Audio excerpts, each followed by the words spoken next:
this is what happened. And I love to just share the story because I felt so, I was traumatized by it because it wasn't like something, you a kid, you know what I'm saying? Like, you just do what you see.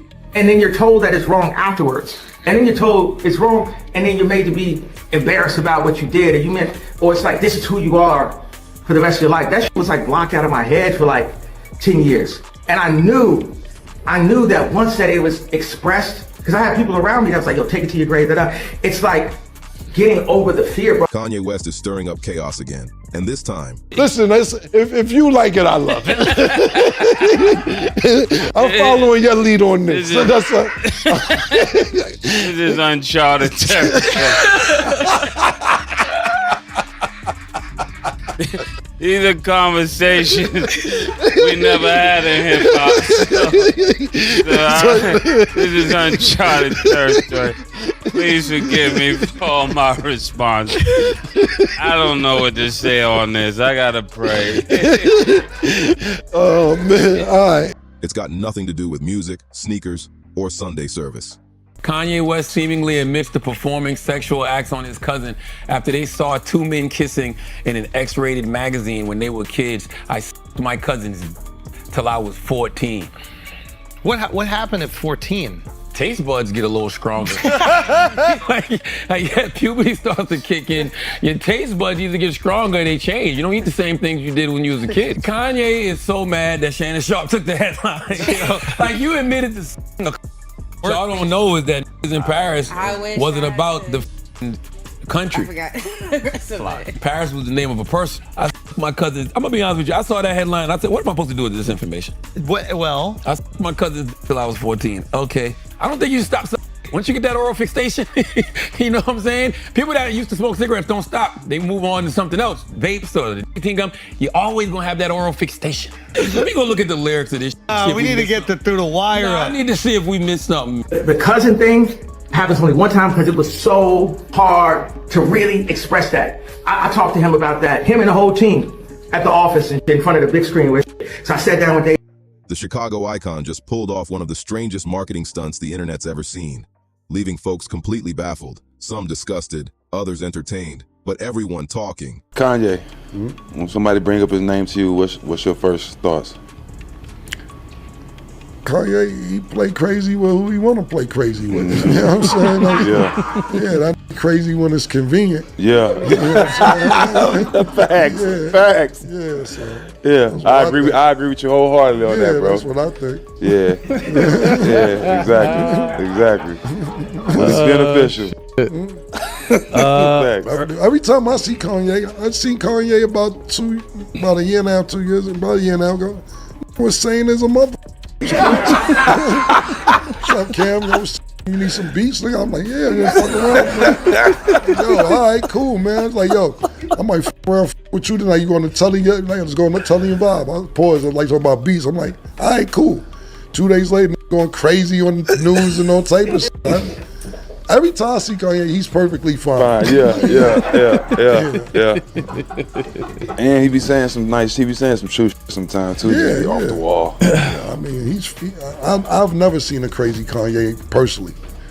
Ever. And you know it's wild when Harlem's own Mase and Camron had to step in and roast him live on It Is What It Is. They didn't hold back for a second. The duo tore into Yeah for what they called his freaky rollout, clowning him for turning straight up confusion into another money move. Like, who else can make chaos look like a business plan? So here's the deal. Kanye just dropped a new project. Now, what's up with your son, man? He's still your son, that's my nephew.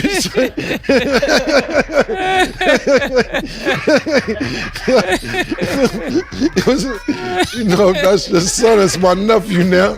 Get your son under control, man. But instead of the usual flashy promo, he went off the deep end with these mysterious private art events. Word is, he had models dressed in bizarre outfits, strange props all over the place, and wild symbolism that had fans scratching their heads like, yo, is this about music or mental gymnastics? The clips looked more like a performance from another planet than a rap album rollout. Kanye's always been about breaking boundaries, but this time, even his most loyal fans were like, bro, what's going on? When footage from the event hit the internet, Mase and Cam jumped right on it. No hesitation. They lit him up like it was New Year's Eve in Harlem. Cam couldn't even finish his sentence before cracking up saying, "Man, Kanye out here promoting his album like he running a haunted house." It was comedy and chaos. If you put out a song, I'm just saying, if you put out a song and you putting out music the last 20 years, and this is the first song saying that you your little cousin's, and this is the reason he may be in jail, we not allowed to say nothing about that? You ain't been, you got 3, 4, 5 albums, Grammys, we ain't here no ducking on none of these other joints. Now it's that's what I'm saying. We had motherfucking Good Morning, then they like Good Morning, you know, the other shit with Pusha T. We don't hear nothing about that. So the first time you talking about you molested your little cousin, we not allowed to talk about it? Come on, bro. That gotta stop. 100 other talk about it. Same thing with other people. 100 other mention it. But when Cam say something, it's like you you said all right, we didn't know that. We're talking about it. Then you said after that, all that you gay. Okay, if you gay, fine, you gay. I didn't know. You're a public figure. Not only just a public figure, you're a superstar, or was a superstar. Or I don't know if you was or is or what. You're going to talk about when you say you Kanye. And that's just what happened. I'm not dissing you or judging you or anything else. We just never heard that you like to do that. Us all rolled into one. And once again, Ye proved that no one can out-weird Kanye West. Mase hit the nail on the head when he said, "That ain't marketing. That's a midlife crisis in high definition." The whole studio burst out laughing. But behind those jokes, you could feel the real message. They weren't just trolling. They were warning him. Mase broke it down, saying Kanye used to stand for creativity with meaning. But now it's just chaos with cameras rolling. He said, "You always trying to outsmart the game, but now he looked like he battling himself." If you giving him a pass, I can't give him no pass. I'm not going back and forth with that. I didn't hear all that, but we talked about it last week. I gotta walk away. He put out a record and saying he had sex with his cousin, and I'm actually trying to find the cousin. I want to interview the cousin. I'm trying to find, so anybody who knows this cousin that he's talking about and what jail he's in, we're willing to go to the jail to do the interview with the cousin who's been molested during life right now. We're actually on the hunt to find him personally at this personal moment, to find out exactly what Kanye did to him led to him being in this situation right now. Because Kanye said this is potentially why he could be doing life in jail, because he molested his younger cousin. If you gay, I like the fact that you admit that you gay. I don't like people that's in the closet and don't say they gay and they act like they straight. Just look, we in 2025, you gay, you gay. It's all good. If you like on your personal time, that's what you like to do. I can't get mad at that. That's what you like to do. Just don't hide it. Don't be around secretly with this and you want to, and they ain't on that. Just on something else. Just tell that. So after we play basketball or we do business, go enjoy your evening. We going to enjoy our. Cam backed him up instantly, saying Kanye's whole strategy went from genius to gimmick. And honestly, who can argue with that? Every few months, Ye drops something wild to keep the spotlight. But lately, it don't feel like art anymore. It feels like desperation. What made this segment go viral was how Mase and Cam mixed straight-up comedy with real talk. They weren't just roasting, they were giving game. Cam leaned toward the camera and said, "Kanye's problem is he don't got nobody around him saying, bro, chill. Everybody's too scared to check him." That hit hard. Because deep down, that's the truth. He said about you? Yeah, that's why I'm talking to you. Because I don't usually talk to niggas who once they I don't go back. I don't go back and forth once you admit you That's just me.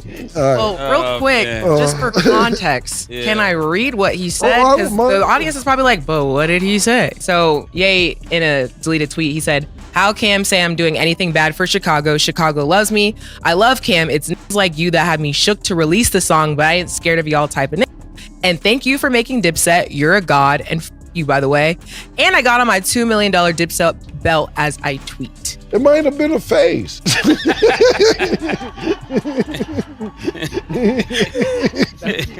So what Cam is saying is that his whole phase is up. he can have his whole phase deleted. Listen, that's what Drea said. No, you could delete being a hoe, what Dre said, but Dre ain't a man who's. That's what I'm saying. Old Kanye had a circle that kept him grounded. Now he's got yes men and wild ideas steering the ship straight off the rails. Fans online wasted no time backing Mase and Cam. Comment sections went crazy with clown emojis, memes, and people saying, they said what everyone's been thinking. Some called his new rollout the freak show nobody asked for, and honestly, they weren't wrong. In a world full of real problems, Kanye's latest stunt just looked like a desperate grab for headlines instead of a statement about art. And let's be real, this ain't the first time he's pulled something like this. From dressing like a robot to marrying someone who looks just like his ex, Kanye's been chasing attention like it's currency. But this time, it feels different. It's not shock value anymore. It's sad to watch a legend lose his spark in real time. Kanye's been living in controversy like it's his full-time job, and this latest stunt might have pushed things way too far. Even Mase, who's usually calm and spiritual, had to call it like he saw it. He said, "This ain't about art no more. This about ego." And that hit deep. Mase went on saying Kanye's been selling himself more than his music lately, and that's a dangerous game to play when the world already stopped clapping. Cam jumped right in saying, "Bro, I used to think Kanye was ahead of his time, but now it's like he's trapped in a loop trying to shock people who stopped caring." The whole studio went silent for a second before heads started nodding, because that's real talk. There was a time when Ye's wild antics had meaning. Every outburst had a message. But now, it just feels like pure chaos with no soul behind it. The leaked footage from that event said it all. Reports claim Kanye brought out these eerie mannequins, blasted his new unreleased tracks under dim red lights, and flashed disturbing visuals across the walls. Some fans tried to defend it, saying it was deep performance art. Others were like, nah, this looked like some ritual-type energy. Either way, the internet was torn between calling him a genius or a full-on troll gone too far. Then Mase dropped the line that had everyone thinking. He said, "There's a difference between being misunderstood and being manipulative. And that right there, that's the truth." He explained how Ye always seems to pull these extreme stunts right before an album drops, like he's baiting every corner of the internet on purpose. Politics, religion, shock value, he knows how to work it all. But this time, it feels different. Fans aren't seeing a visionary anymore. They're seeing a man using chaos as a shield. Mase said it best. Kanye's mastered unpredictability. But somewhere along the line, he lost the humanity that made people love him in the first place. Camron came back swinging with one of the wildest jokes of the night. He said, "I'm surprised he ain't start selling freaky merch to go with it. He'd probably drop a candle that smells like confusion." The whole studio lost it, but even through the laughter, you could tell Cam wasn't just playing around. He looked serious when he said, "Kanye's legacy getting buried under too many headlines and not enough hits." That line hit like a punch. Cam kept it all the way real. You can't keep trolling your fans and expect respect. And soon after, social media lit up with people echoing the same thing. Some were praising Mase and Cam for being the only ones bold enough to say it out loud, calling them the last real ones left in hip-hop. Others were saying Kanye's gone too deep into his own character, like he's playing a version of himself that even he can't escape anymore. And that's what made this whole conversation so powerful. It wasn't just about Kanye being weird or pulling another stunt. It was about something deeper. How fame can twist even the most gifted minds into believing that attention equals art. For Mase and Cam, the issue ain't just Ye's freaky rollouts. It's the message behind it.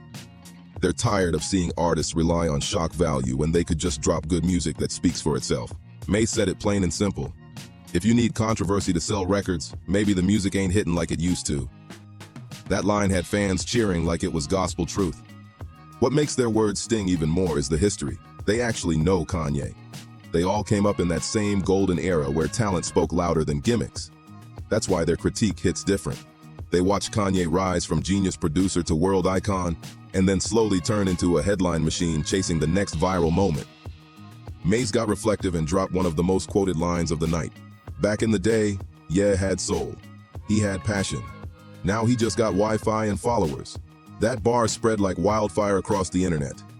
It summed up exactly how people feel. Kanye used to create from the heart. Now he creates for the algorithm. And that's the saddest twist of them all. Cam kept it real and added another layer to the truth bomb. He said, Kanye's biggest issue is he's addicted to controversy. And the room went silent for a second. Then he broke it down. He figured out a long time ago that drama gets more clicks than music. So he just keeps doubling down. But at some point, people get tired. And that's the point that hit hardest. Even Ye's most loyal fans are starting to check out.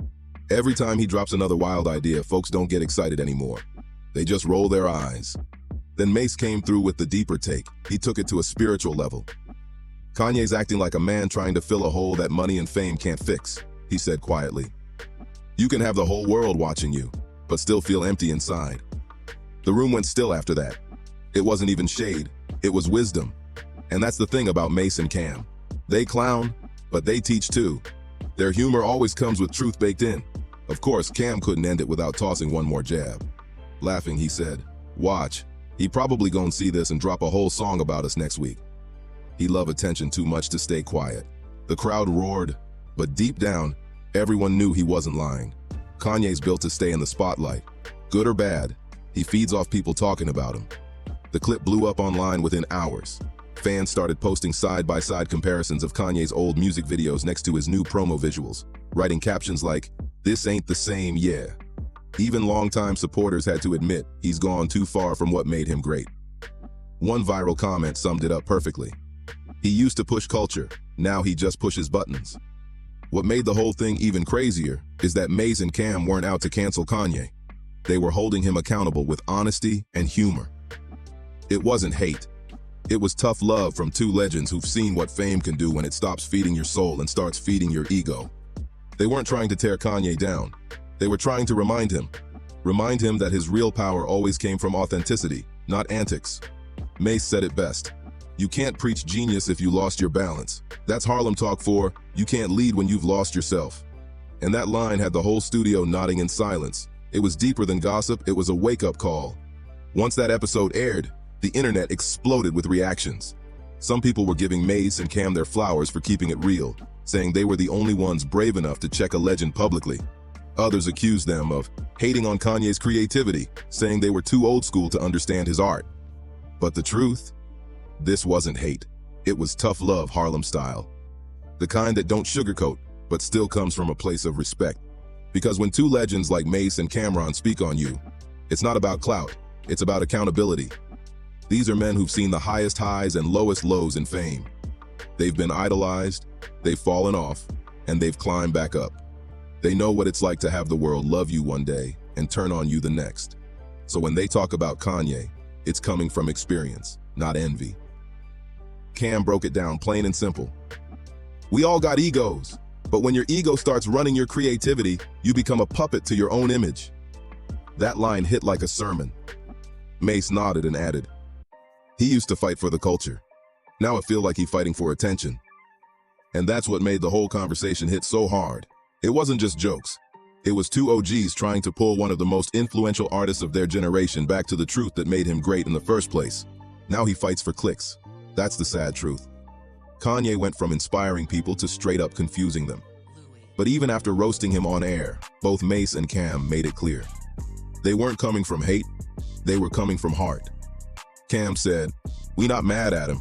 We just wish he'd go back to making music that means something instead of all these freaky stunts." And Mase nodded, adding, "He's still one of the greatest, but he gotta stop acting like the only way to be seen is to be extreme." That right there was pure truth wrapped in Harlem wit. Fans filled the comment sections instantly. Some said Mase and Cam are the only ones who can call Kanye out and still make it make sense, because they do it with humor, honesty, and that Harlem edge that don't bend for nobody. Others praised them for saying what everyone's been thinking for years, that he's chasing shock value instead of legacy. By the end of the episode, one thing was crystal clear. Mase and Cam aren't just two dudes cracking jokes for clout. They've become voices of reason in a culture that's slowly losing its authenticity. They speak for the fans who miss when music had meaning, when artists didn't need chaos to be relevant, when the art spoke louder than the controversy. And as for Kanye, well, the ball's in his court now. Maybe he'll laugh it off, Maybe he'll clap back, or maybe, just maybe, he'll finally listen. Because when Harlem legends tell you you're tripping, that's not gossip. That's a wake-up call from people who know the game inside out. So yeah, Mase and Cam absolutely torched Kanye for that freaky marketing stunt. But they also handed him a gem of truth. Real impact doesn't come from shock value. It comes from substance.